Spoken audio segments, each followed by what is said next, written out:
There was a time when the word pudding meant more than sugar and calories. It meant family. You could tell the week was over by the smell drifting from the kitchen: golden syrup, baked apples, or custard gently simmering on the hob. The telly hummed in the corner, the dog was half asleep under the table, and someone was already setting out the bowls. These were the small certainties of Britain, moments that belonged to everyone, whether you lived in a miner's terrace in Yorkshire or a seaside flat in Brighton. Desserts back then weren't about showing off, they were about bringing people together. So tonight, we're taking a walk back through time, into kitchens where spoons scraped Pyrex, where freezers fogged over with frost, and where the clatter of plates meant something sweet was on its way. Here are 20 forgotten British desserts that still taste like home. 1. The Arctic Roll. The spiral of happiness. Few things looked grander through a frosted freezer door than the Arctic Roll. That perfect swirl of jam and vanilla ice cream wrapped in sponge could stop kids mid-cartoon. When Mum sliced through it, the cold air puffed out like smoke, and for a moment everyone leaned forward just to see the pattern inside. Served with steaming custard, it was a small miracle, hot and cold, soft and sharp, simple and perfect. Some say it was Britain's answer to Swiss precision: cheap, cheerful, and always ready for a celebration. 2. Neapolitan ice cream.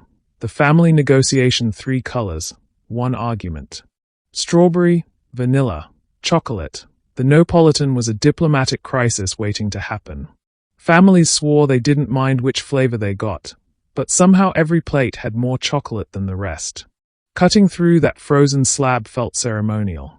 A kitchen knife straight from the drawer, the click of the scoop, and the inevitable cry of minds melting. It was dessert and family theater rolled into one, and for many, the taste of childhood Sundays. 3. Jelly and ice cream. Wobble, giggle, repeat. If happiness had a sound, it was the wobble of jelly on a paper plate. Red, orange, lime green, each color meant party time. And always, a scoop of vanilla ice cream sliding dangerously to one side. The spoon tapped, the jelly shivered, and the room filled with laughter. Every birthday table in the country seemed to have that same combination of paper hats, plastic spoons, and jelly that refused to stay still. No dessert better captured pure British joy. 4. Cream slices. The bakery's crown jewel. A trip to the bakery was never complete without pressing your face to the glass counter. Inside sat the cream slices, puff pastry stacked high, filled with custard thicker than you remembered, topped with neat icing lines feathered by steady hands. Taking one home felt like carrying treasure. The paper bag stuck to the icing. The cream tried to escape, but no one complained. You'd lick your fingers clean and swear you'd only have half, right before finishing the lot.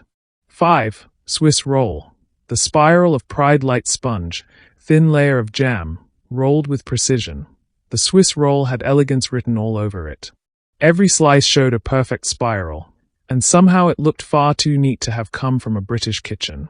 Whether store-bought or homemade, it brought a quiet pride. You didn't just serve Swiss roll, you presented it, with a little tardier in your voice. A cup of tea, a clean plate, and suddenly the world seemed in order. 6. Manchester tart. The pride of the North. There are few puddings more honest than the Manchester tart. Pastry base, spread of jam, thick custard, sprinkle of coconut, sometimes a cherry on top, sometimes not. In school canteens it arrived in great trays, sliced with a clatter, and slapped onto your plate with no ceremony at all. But one bite and you forgave everything. Creamy custard met sharp jam. Coconut sweetened the deal. Proper northern comfort in pastry form. 7. Treacle sponge. The Sunday favorite. If you grew up in Britain, you can still remember that smell. Hot syrup meeting warm sponge. It was the dessert that made the whole house pause. Pulled from the oven golden and glistening, it caught the light like amber. Custard was never optional. It was compulsory. Some poured a polite drizzle. Others poured until the pudding nearly swam. Either way, treacle sponge meant Sunday, and Sunday meant home. 8. Jam Roly-Poly. The great British roll of honor. Flour, suet, jam, and steam. The jam Roly-Poly was proof that humble ingredients could still make heroes. It rolled up neatly like a soldier's blanket, then emerged from the pot like a reward for patience. Sliced thick, steaming, and drowned in custard, it made winter evenings bearable. And somehow, even its name made people smile. You couldn't say roly-poly without feeling lighter. 9. Spotted Dick. The pud that made everyone laugh. Its name has caused sniggers for generations, but there was nothing funny about its comfort. Heavy sponge, dotted with raisins or currants, steamed to perfection and served piping hot. At school it turned up so often you could set your watch by it. You'd moan, you'd roll your eyes, and then you'd clean the plate. Because secretly, everyone loved it. They just wouldn't admit it first. 10. Pineapple upside-down cake. Sunshine on a plate before bake-off made everything fancy. This was the showstopper. Tinned pineapple rings, bright red cherries, golden sponge. The colors alone could lift a gray afternoon. When you flipped it out of the tin, that sticky, caramelized surface gleamed like summer. Sweet, shipe, and cheerful, it felt like Britain daring to be tropical, even if it was raining outside. 11. Black Forest Gâteau. When Britain went continental: chocolate, cream, and cherries. 3 simple words that once sounded impossibly exotic. Imported from Germany but embraced by Britain, the Black Forest Gâteau became the 70s symbol of sophistication. Restaurants displayed it proudly. Families served it on special occasions. It felt bold, glamorous, maybe even a little naughty with its hint of kirsch. If you served this, you'd made it, at least for the evening. 12. Trifle. The layered legend: asked 10 families how they made trifle and you'd get 10 different answers. Sponge fingers, jelly, custard, cream, sometimes tinned fruit, sometimes sherry, sometimes both. It was a dessert built on trust. Trust that gravity wouldn't win before it hit the table. The first spoonful was an adventure: soft sponge, wobbly jelly, smooth custard, airy cream, all meeting in one glorious mouthful. Christmas without it. Unthinkable. 13. Cornflake tart. The school canteen hero: you could hear it before you saw it. Trays clattering, chairs scraping, and the faint smell of syrup in the air. Then the dinner lady appeared with the cornflake tart. A pastry base, a smear of jam, and a golden topping that stuck your teeth together. Add a ladle of custard and you had the best 5 minutes of the school day. It wasn't fancy, it wasn't expensive, but it was absolutely perfect. 14. Semolina pudding. The divide of the dining hall: this was the Marmite of school puddings. Served thick, white, and steaming, with a blob of jam in the center, semolina split the room in two. Some found comfort in its warmth and texture, others swore it was edible wallpaper paste. But everyone remembers it. The smell, the bowl, the way the jam spread into pink swirls when you stirred it. 15. Tapioca. The infamous frog spawn: if semolina divided opinion, tapioca started wars. Tiny pearls floating in milk, sweet and strange. Some loved it, others couldn't look at it without laughing. Teachers called it nourishing, kids called it revenge. But it's remembered, and that's the funny thing about nostalgia. Even the foods we mocked get gentler with time. 16. Angel Delight. The future in a packet. Then came the 70s revolution. Instant pudding from a sachet.